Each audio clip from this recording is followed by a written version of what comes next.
dunia kelautan dan perikanan ini dunia sangat prospek, karena 2/3 kehidupan di dunia ini kan lautan. Apa yang kurang? Kita nggak usah nabur benih, kita nggak usah kasih makan, kita tinggal panen. Tinggal yang penting jangan lupakan sisi, karena kita nggak pernah memberi makan, kita nggak pernah nabur benih, ya kembalikanlah dalam bentuk sedekah. Itu nanti akan menolong kita. Jangan lupakan yang namanya sedekah, karena apa? Ikan yang kita ambil dari laut itu kita nggak pernah nabur benihnya dan kita nggak pernah kasih makan.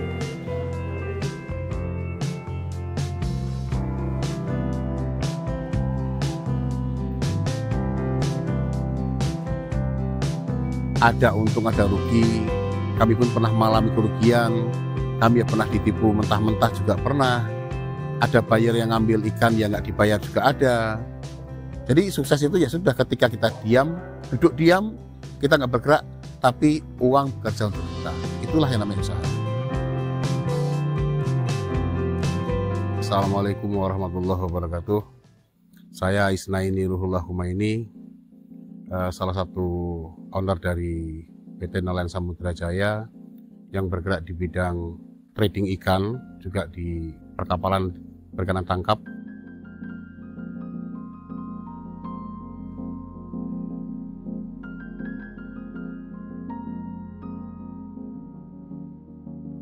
Bahwa ikan ini salah satu sektor yang menjadi concern pemerintah di ketahanan pangan, di mana ikan itu yang sudah kita ketahui bersama, ikan punya nilai gizi protein yang sangat tinggi, dan tentunya ikan yang kami tangkap ini ikan yang tidak pernah terkontaminasi dengan zat-zat kimia.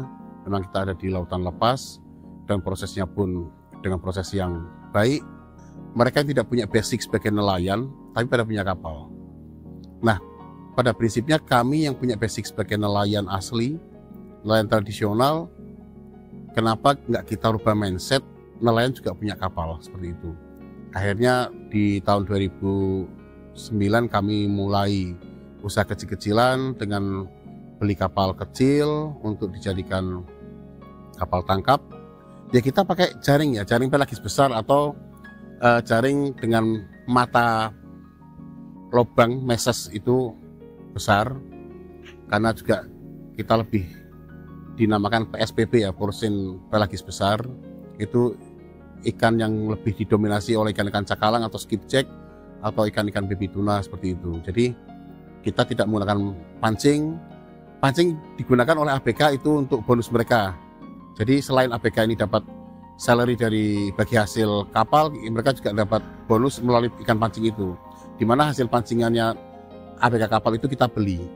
Sebetulnya awalnya kan hanya cold storage penyimpanan saja, tapi seiring berjalannya waktu kita butuh tempat pembekuan ya, atau air blast freezer, yang akhirnya kita bikin air blast freezer dengan kapasitas 5 ton sekali pembekuan di durasi 12 jam. Terus untuk kapasitas cold storage yang kita punya itu kurang lebih untuk sekitar 1000 ton lah. Kita sesuai dengan permintaan pasar, Mas. Permintaan pasar memang sebagian yang size di bawah 1 kilo, 1 daun itu untuk pasar lokal, untuk pengrajin ikan asap. Nah, didominasi oleh teman-teman pengrajin ikan asap dari Batang, ada juga Kabupaten Pekalongan, juga sebagian ada Kabupaten Pemalang juga. Nah, untuk yang size di atas 1 kilo, kita punya buyer yang mereka memang pasarnya pasar ekspor. Ya dari kapal itu kan memang langsung melalui truk thermoking yang difasilitasi atau dengan fasilitas pendingin, sehingga mutu dan kualitas ikan itu terjaga. Di mana proses ikan itu jika salah dari awal, tentu sampai akhirnya akan salah. Ketika ikan itu dibeku dalam suhu minus yang kurang bagus, itu sampai darat pun pasti akan masalah. Sehingga ketika proses itu sudah baik dari kapal, maka disediakan armada di darat itu thermoking dengan kualitas pendingin yang bagus, sehingga sampai nanti di lokasi kami, sampai diterima oleh customer kita itu kondisinya masih betul-betul terjaga untuk suhunya, kualitasnya juga terjaga. Kalau idealnya sih disimpan di jangka waktu maksimal 3 bulan, idealnya seperti itu. Bukan berarti kalau lebih dari 3 bulan itu kualitas ikan itu tidak bagus. sekali lagi selama fasilitas yang kita punya itu tidak bermasalah, suhunya itu terjaga dengan baik, kualitas ikan itu pasti akan tetap terjaga. Kembali lagi dari proses awal, kalau proses awalnya tetap sudah bagus sampai di cold storage nanti kita terima juga bagus, sebetulnya tidak ada masalah. Yang berkurang itu hanya kadar bobot, karena ketika ikan itu disimpan dalam jangka waktu lama, tentu penyusutan kadar airnya itu berkurang, sehingga bobot ikan itu pasti akan berkurang, tapi tidak mengurangi kualitas dari daging ikan tersebut.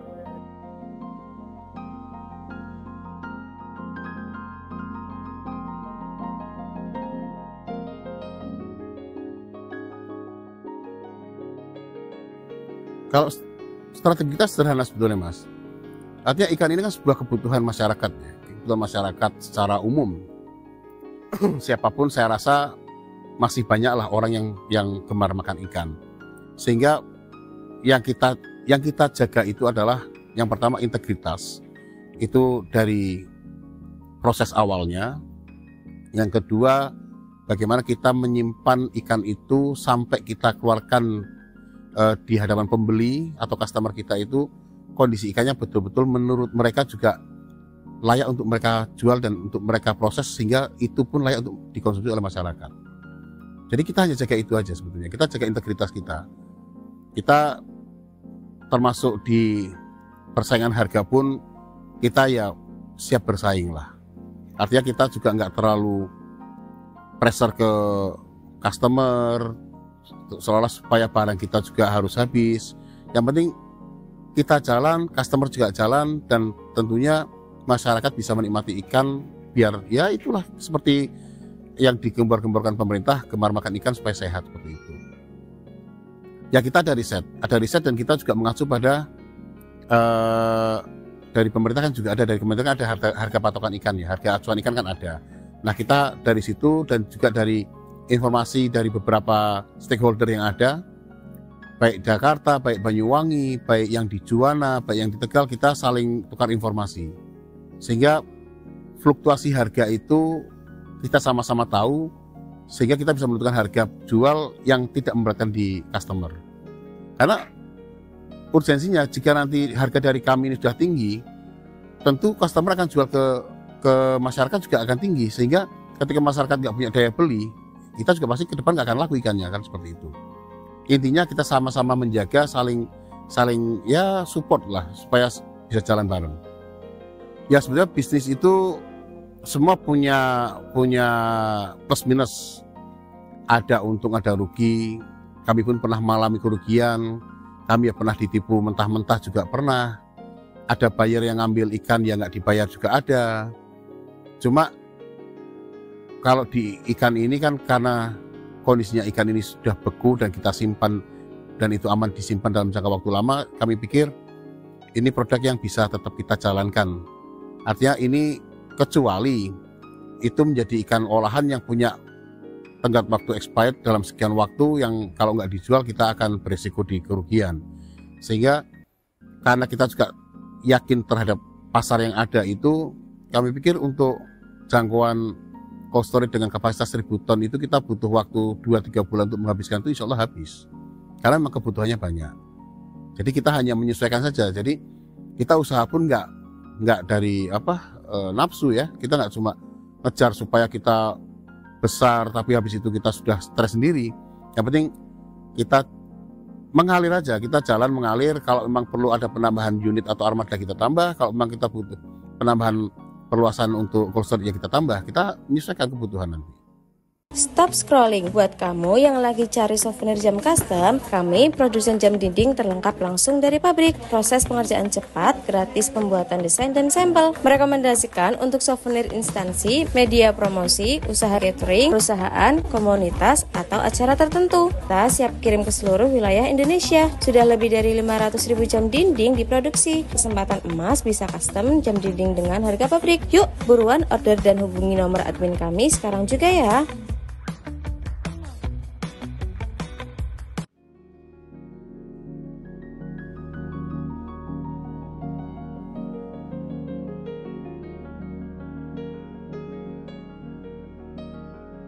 Yang pertama, kita semangatnya muncul, motivasinya ada itu dari almarhum orang tua saya, ayah saya, yang dari awal beliau yang punya keinginan untuk membangun usaha ini, dan kita anak berlima, kita saling dukung ya, kita saling support, kita saling melengkapi, sehingga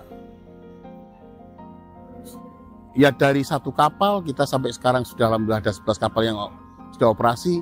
Itu berkat yang pertama motivasi dari almarhum ayah, yang kedua doa dari ibu yang selalu mendampingi kami, yang ketiga adalah kerjasama yang baik antar teamwork, baik itu dari kami sekeluarga, saya, adik kakak, dan juga anak-anak karyawan LSD sendiri.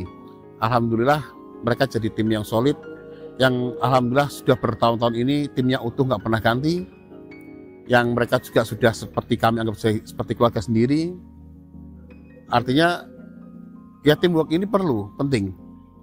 Jadi segala sesuatunya yang pasti adalah komunikasi.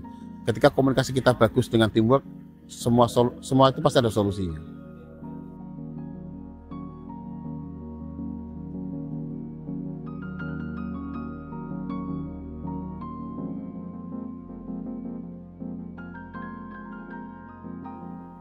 Kalau omset secara pasti saya nggak hafal ya Mas ya, karena itu dipegang oleh manajemen. Cuma di ikan ini sebetulnya ya kalau orang lihat sepertinya menjanjikan. Ya kami bilang untung-untung. Cuma kalau dibilang marginnya itu besar, enggak. Tapi kita main di quantity. Ketika kita dapat untung kecil, tapi dengan quantity yang banyak, toh itu juga akan banyak juga. Tapi intinya kami membangun usaha ini yang pertama didasari niat baik. Kita membantu pemerintah untuk dalam sisi ketahanan pangan, kita juga membuka lowongan pekerjaan, dan yang pasti filosofi awalnya seperti ini.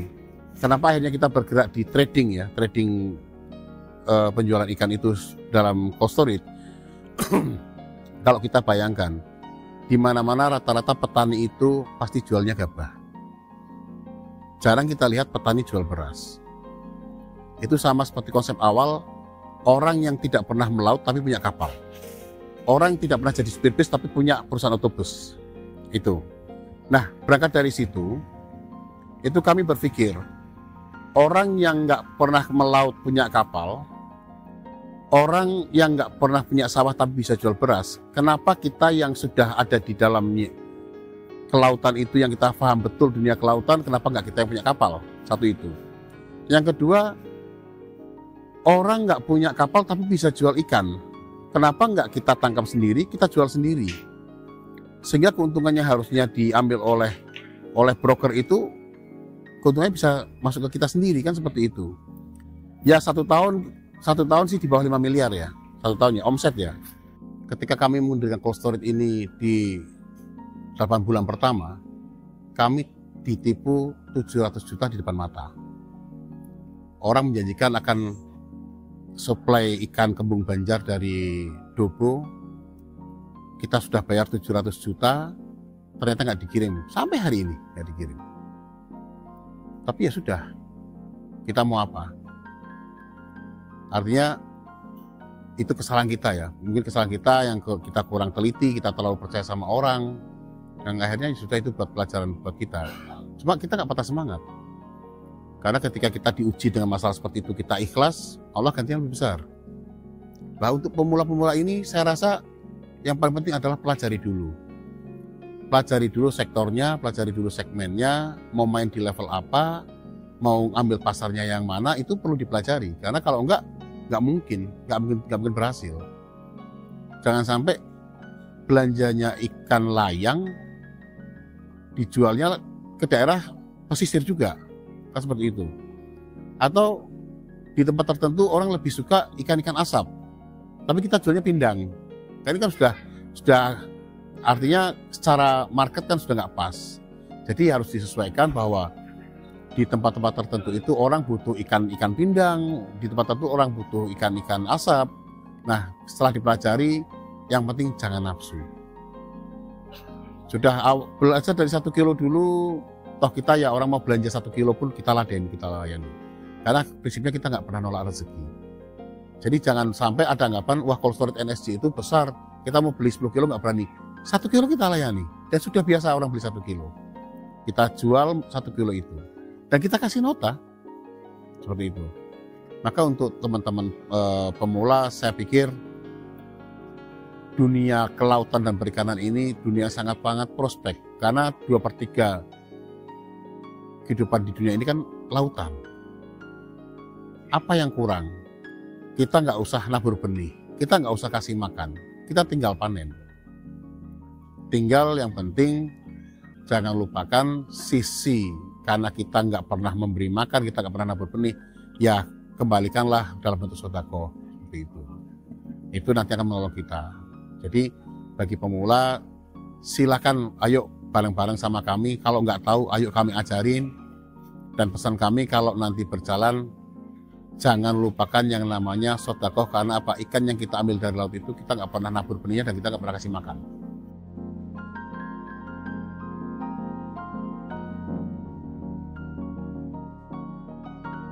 Kita disuruh berdoa dan berusaha. Malah berdoa dulu disuruhnya, bukan berusaha dulu. Nah, kita berdoa, kita berusaha. Kalau tekun pasti tekan. Itu. Ya orang Jawa bilang dulu ya, tekan kita tertatih, kita tekun ya kita betul-betul ditekuni. Ya insya Allah tekan. Karena nggak ada yang mustahil kalau kita mau dan sungguh-sungguh.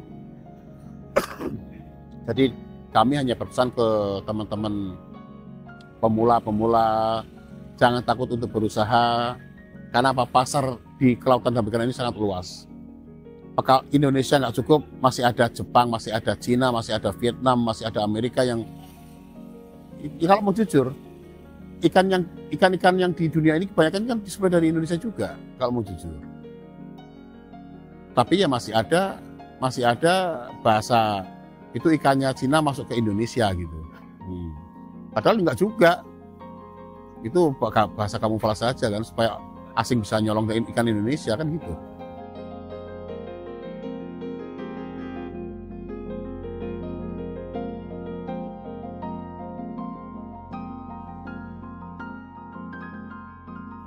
Ya kita tetap pada jalur awal, pada on the track.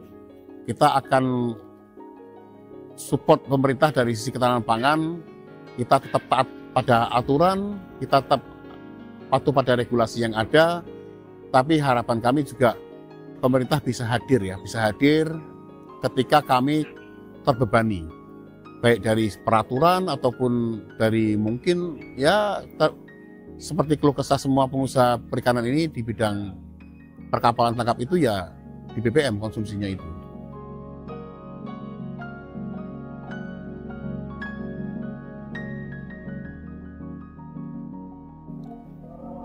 Sukses itu ketika kita diam nggak bergerak tapi uang datang, Mas. Artinya sukses itu ya passive income. Kalau active income kita belum sukses. Karena sukses nggak bisa diukur dari materi yang kita punya, dari fasilitas yang ada. Karena di atas Innova itu masih ada Alphard. Di atasnya Alphard masih ada Lexus, masih ada Jaguar, masih ada Lamborghini. Jadi standar sukses itu bukan dari materi ataupun dari fasilitas atau surplus yang kita punya. Sukses itu ketika kita duduk diam, uang bekerja untuk kita.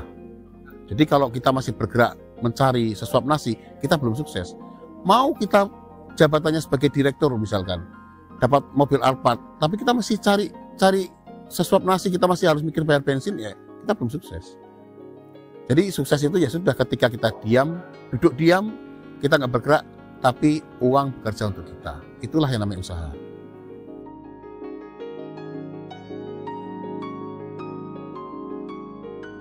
Jangan takut bermimpi, karena orang yang tidak pernah bermimpi, orang yang sejatinya nggak akan pernah bisa sukses. Belajar untuk tetap memahami situasi dan kondisi, dan jangan sampai kita tutup telinga, tutup mata, karena di depan kita itu banyak peluang usaha yang bisa kita raih. Bismillah, sukses bareng-bareng. Terima kasih. Assalamualaikum warahmatullahi wabarakatuh.